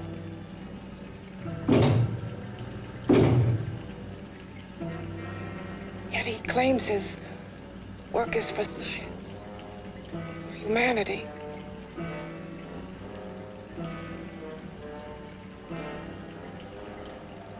To be joined to flesh not your own. What's human in this? Of how you must exist, locked behind that door. We've got to stop him.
Okay, boys, I've had it for tonight. Come on, baby, one more. Just one more, please. Another 5 minutes, baby. Time's just about up anyway. Okay.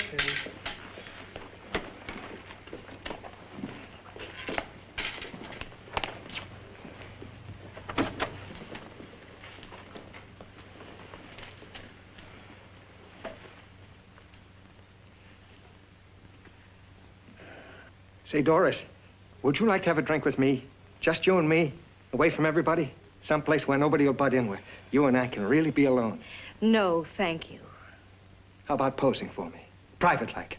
I'll pay you real money, real good money. Kind of money they don't throw at you every day, and for doing hardly nothing at all. I do my posing for classes only, Wednesdays and Saturdays, 8 to 10. Yeah, I know, but we can... Good night.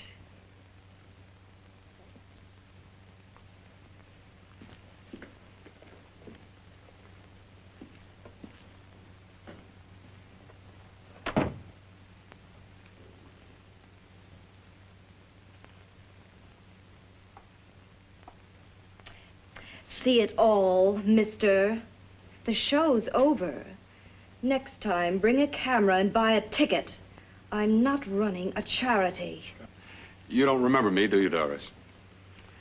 Every guy on the make gives me that same tired line.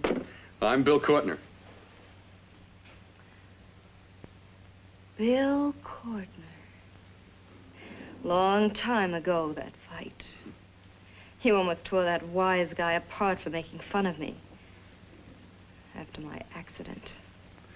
Look, can't we go somewhere and talk? No, I don't date men. Because I pose like I do. Your mind works overtime. You get ideas. You're all alike. Oh, not all of us. I'm not on the make for you. Okay, so maybe you're better than most. Maybe not.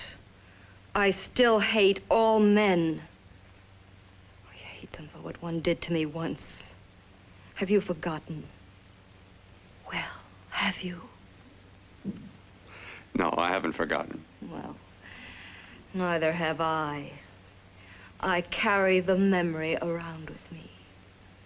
But you can't hide yourself away here forever, posing bare in front of a bunch of neurotics. Listen, Galahad. I trusted a man once, all the way. What did it get me? He gets his head full of jealous lies, and You've got to forget what happened. How can I forget? I carry the memory around with me. Oh, Miss Mittens, your leaves are turning brown already.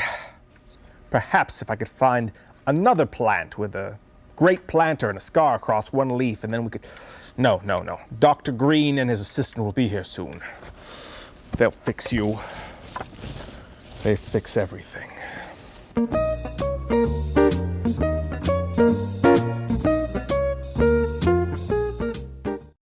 Okay, let's see what we got here. This is completely unethical. My hours are unethical. I don't have time to sit around searching tons of travel sites looking for flights and hotels. Just use Kayak. It compares hundreds of travel sites in seconds. Well, I guess you're the brains of this operation.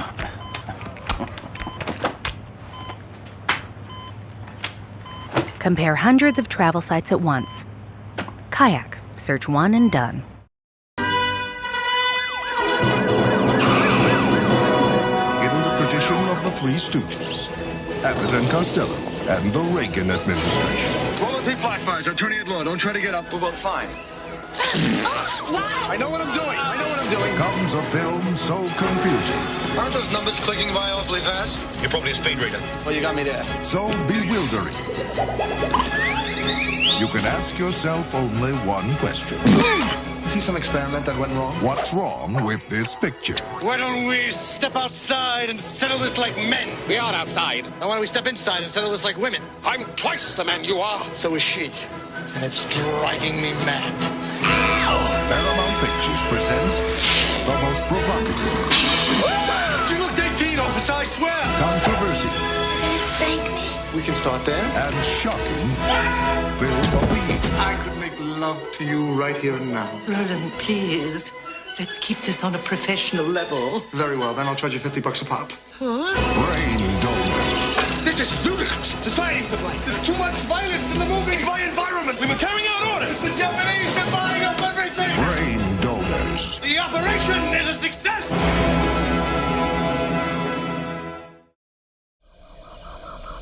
If you're just waking up, you're watching Cinema Insomnia.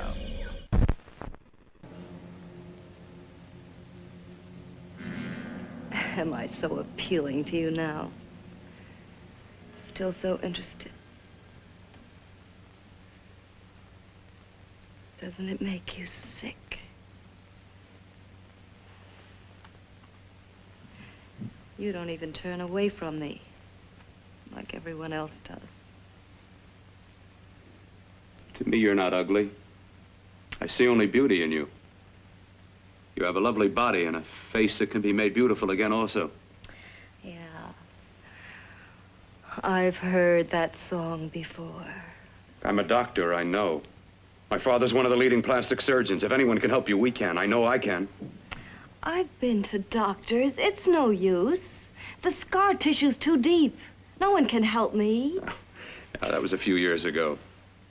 Today, nothing's hopeless. We can graft scar and skin tissue.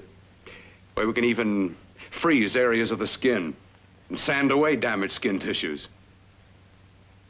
The way you say that look in your eyes, I almost want to believe you.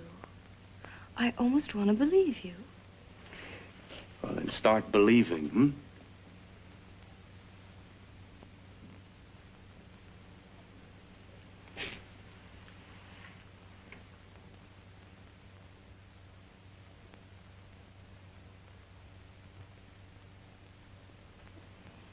Even if your father could help me, I couldn't pay him the kind of money it would take. Don't talk about money. He does a lot of work without any charge. Why should you want to do this for me? What's in it for you? I'm going to make your face beautiful again. Cut it off and give your body away.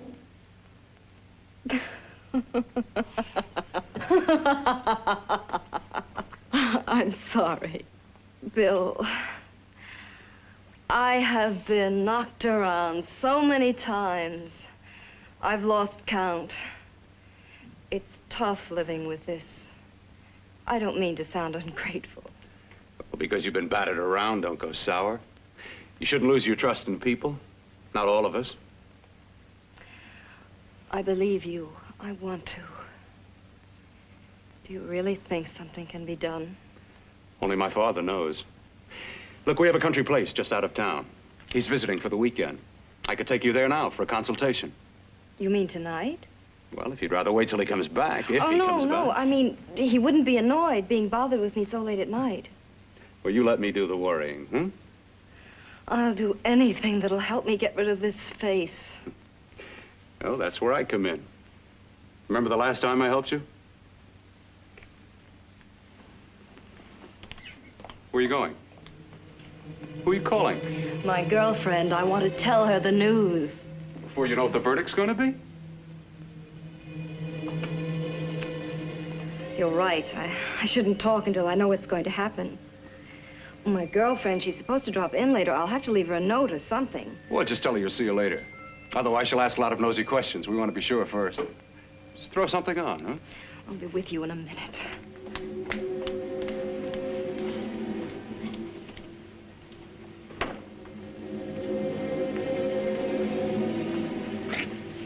Just tell her you'll keep in touch.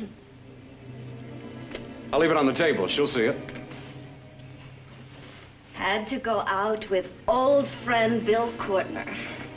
We'll call you tomorrow. Doris.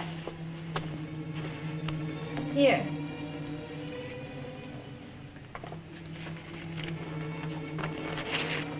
I'll leave it on the lamp. She'll see it, won't she? That's the first place she'll look. I'll leave the lights on for her.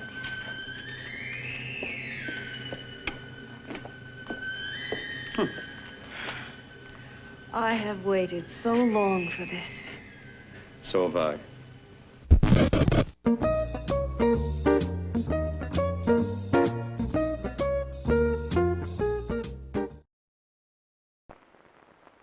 comes Amazematics, the car with the brain. Now make a Mustang Special, Dune Buggy, Stingray Special, or Volkswagen Bug. By customizing your present Amazematics, each customizing kit contains a new wild body, groovy decorations, slick tires, mag wheels. Feed in new program cards or make your own and watch it perform. You can even get a chassis separate and customize it with Amazematics customizing kits from Hasbro. What are the most important traits of the ninja? Speed, stealth, and precision. Hey, buddy! Ugh. No! Sleep! Till Brooklyn! No! Sleep! Till Brooklyn! That doesn't seem so tough. I'm just a mean green mother from outer space, and I'm bad. I'm just a mean green mother from outer space, and it looks like you've been had. I'm just a mean green mother from outer space, so get off my back. Get off my face! That went well. No sleep till... Starts June 3rd.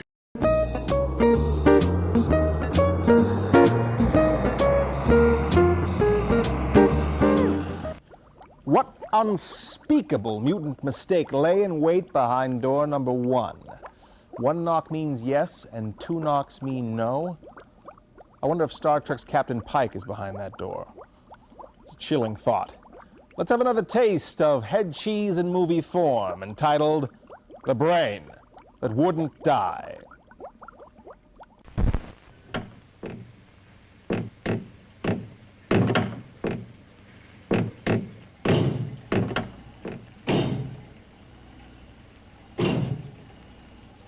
Again. Hit it again. Got to see your hideousness. You've got to see mine. Wonder which of us is more awful. Nothing you can be is more terrible than what I am. A head without a body. A head that should be in its grave. I hate him. I hate him for what he's done to me. Can your horror match mine? Quiet. Someone's coming.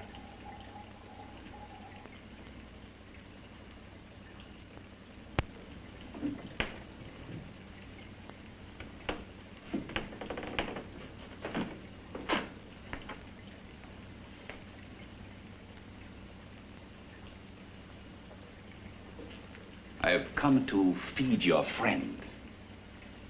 While you feed yourself with hate, it prefers food. Your formless, sniveling fear becomes you more. Yeah.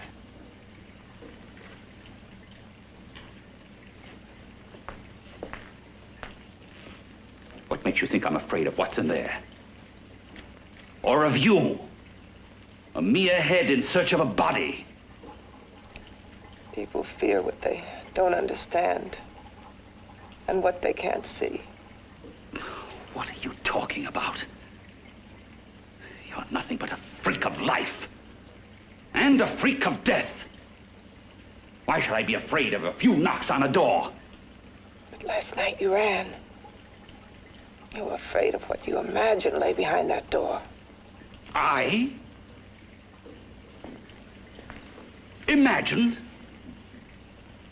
It was I who helped graft together the bits and pieces that were stolen from the hospital.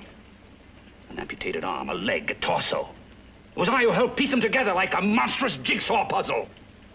And that same medicine that he's fed to me to activate my lymphoid tissues. Has he fed it to that? No. No, on that he used an earlier formula. It wasn't as successful as the serum he's using on you.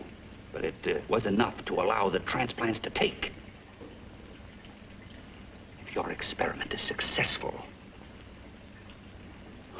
then it'll be my turn. And what else has happened to it? You mean, what else? Well, it's mutated some, of course. It's changed considerably. Why don't you open the door? And we'll both see how it's changed. Listen, you. I warn you. You better stop pestering me, do you hear? I'm getting fed up with you and your insidious talk. He should have cut out your tongue while he was at it. Afraid? Afraid of whom? Of you? No, not anymore. But of it.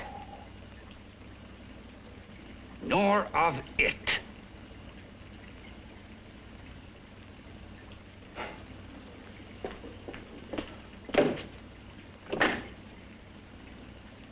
He only keeps it locked in there so that it'll be safe, that's all.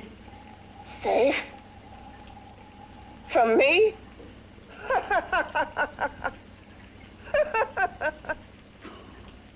You beast.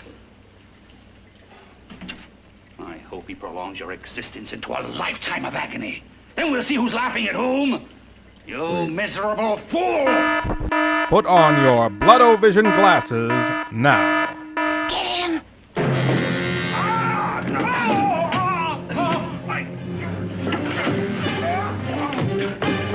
Get him!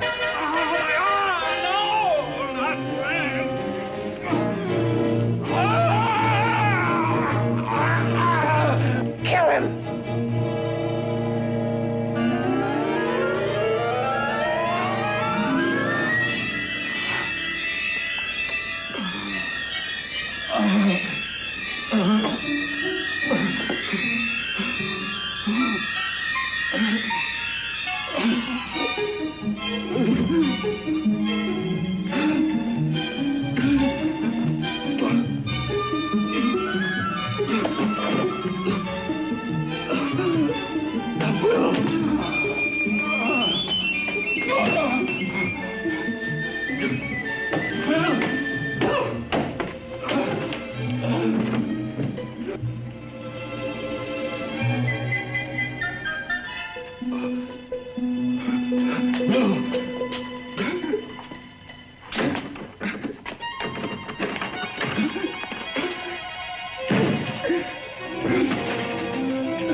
You may remove your blood-o-vision glasses. That's got to be the longest death scene in cinema history. Certainly one of the most distasteful. Cinema Insomnia will be back.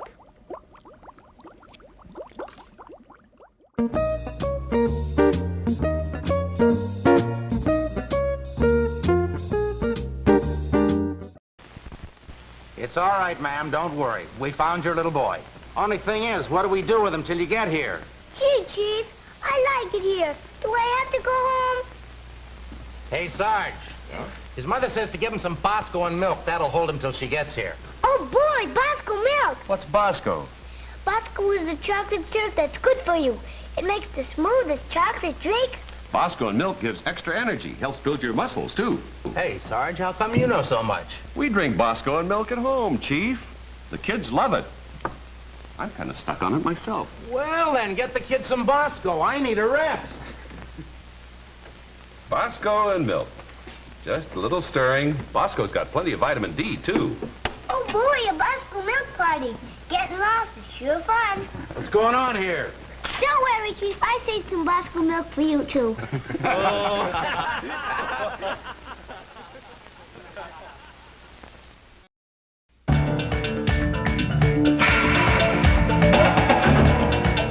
They came in the night in search of a legend. The man who takes the petals of the Red Lotus into his body becomes gifted with unimaginable powers. When we are this close to ultimate power, some foreign devil stumbles across the Red Lotus and steals it away. Now, the men who want it all Tell us where the flower is hidden and walk away in one piece. are about to face off with the bouncer who's got it all. I got charm, class, charisma. You know, I got a mirror above my bed, so I'm the first one I see when I get up in the morning, huh? He's gallant. I'll take you to the cops, but that's as far as I go. I'll pay you $300. Make it 5. Done. He's brave. This is the Brain Smasher. He hates Kung Fu. In fact, he thinks it's for wimps. Oh, what are you talking? I was just telling you, I love that stuff. Chuck Norris, I got all the movies, you know. He's invincible. Your mother! And to rescue a beautiful model, recover a stolen treasure, and outwit killer ninjas, for bouncer Ed Malloy, it's all in a night's work. Let's kick some ninja butt. That Andrew Dice Clay. You're gonna have his babies, right? We just met. I thought you said you loved him. Oh, I am not gonna talk about it right here, right now. Brain Smasher, a love story.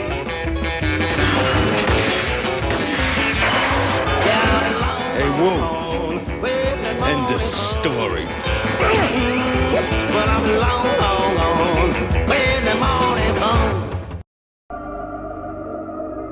You're not dreaming.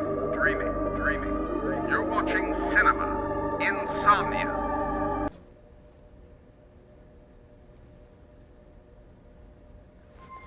Greetings, programs. If you'd like more information about any of the films we've shown on Cinema Insomnia, or would like a transcript of tonight's program, or perhaps you'd even like some fan information or a photo of Mr. Lobo to place in your scrapbook, well, some computers in your town are equipped to send and receive electronic messages via the Global Information Grid. If your town has one of these, you can punch us up at cinemainsomnia.com. And if you can't spell all of that, and judging by where you live, that's understandable, you'll find a link to cinemainsomnia.com on fal.net. That's FAL.net. End of line.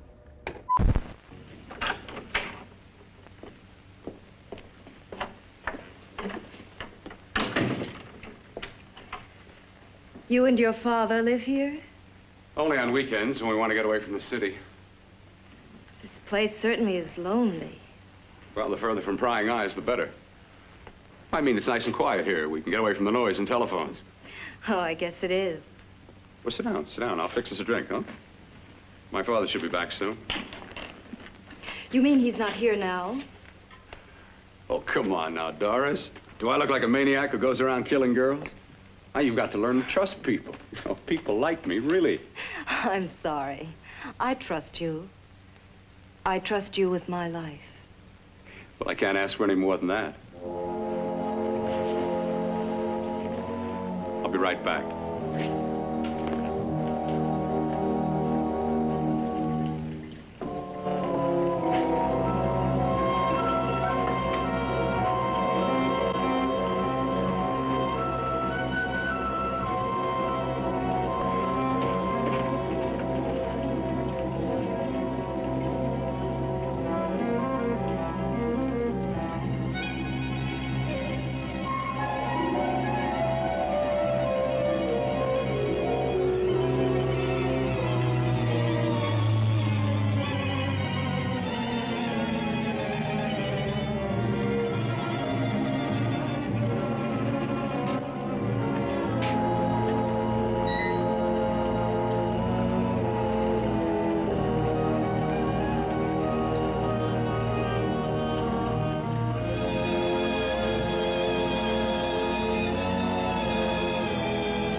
beginning to think you'd forgotten about me. Forgotten you? Why, Doris, you've become very important to me. Very important. I put a little water in it so it wouldn't be too strong for you. Fine. I'm not a very heavy drinker. Neither am I. Well, here's to your future, whatever it may be. I'll drink to that.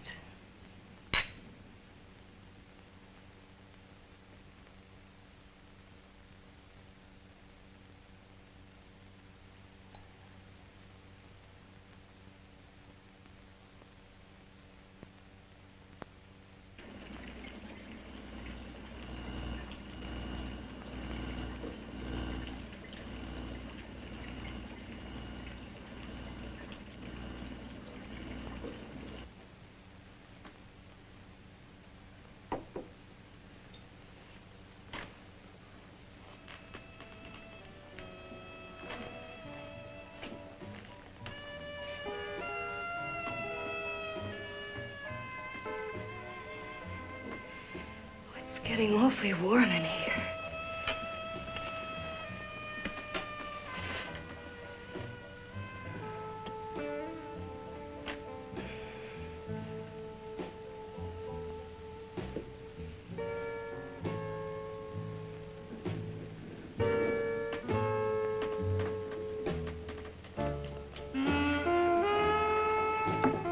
I feel kind of funny.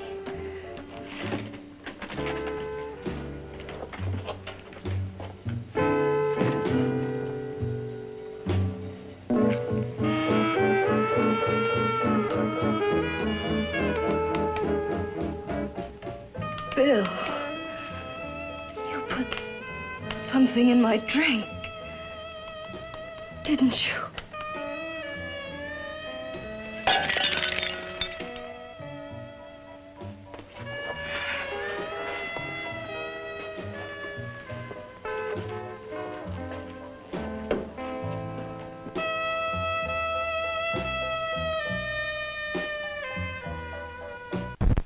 Now it's time for another Insomniac mail sack. You know, a lot of people argue that violent films make children jaded and desensitize them, but I think this next letter disproves this.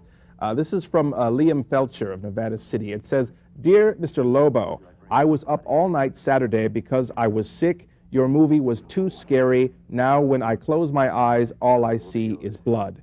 Your pal, Liam." Nevada City. I didn't know you could pick us up all the way out there.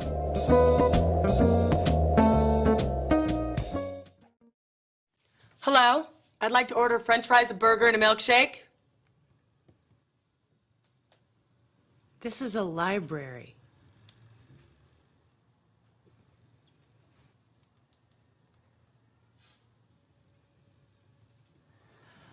I'd like to order french fries, a burger, and a milkshake.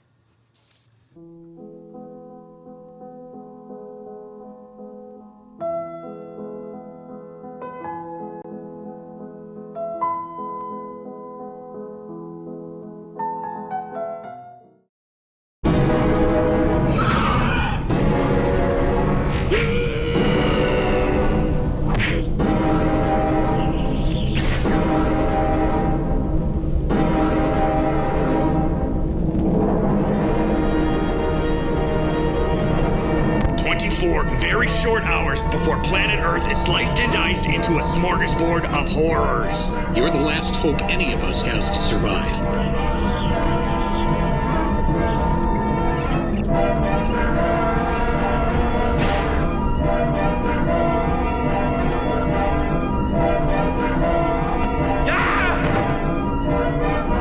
If we don't figure out how to complete our mission, the entire universe will be chopped up into little alternate realities. Everything we care about will be gone. Gone, forever, everything.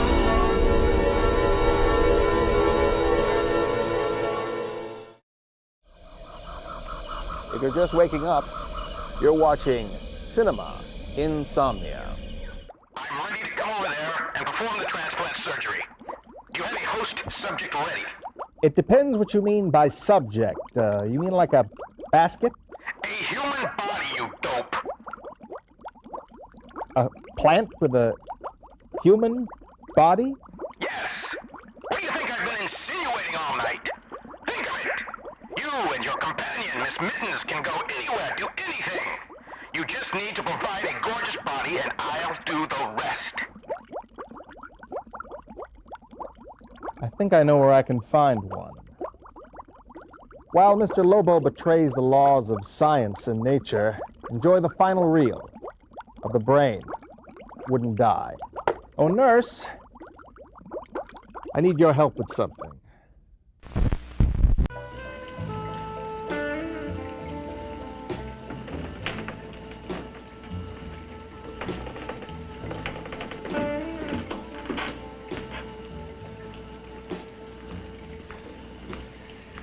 I told you I'd bring you a body. A beautiful one. Soon it will be yours. Bill, you can't. Yes, I can. I want you as a complete woman, not part of one. Is it a crime to want to keep you alive? Is it a crime for science to jump ahead by years? This kind of thing must be done. When it's over, you'll see. I've got to hurry now. The drug will wear off soon and she'll be awake. When she does come to, it will be your head consciously awakening for her.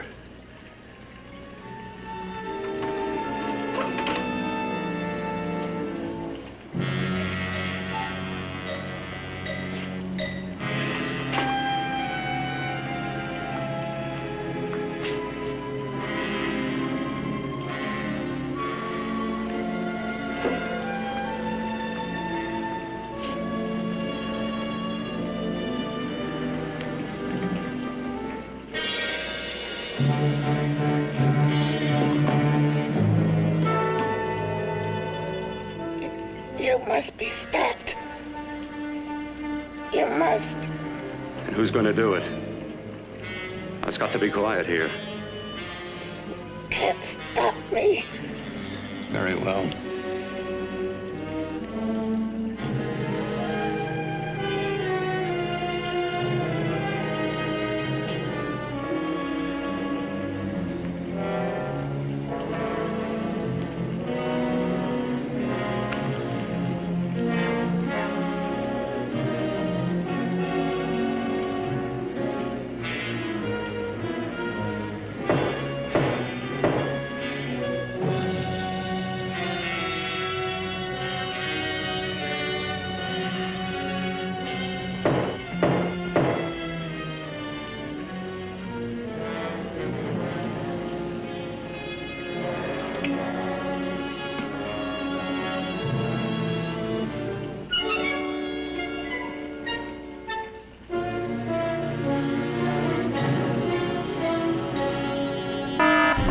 Put on your Blood-O-Vision glasses now.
want you to let me die.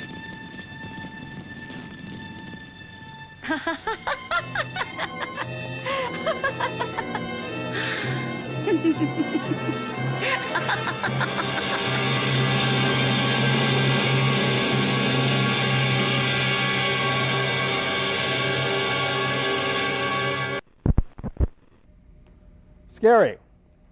You may remove your blood-o-vision glasses. The producers of this film forgot their brain on the end titles. The Head That Wouldn't Die, I believe, was a Ron Jeremy film. I'm not sure. Mr. Lobo's losing a lot of blood. Thank you for watching Cinema Insomnia.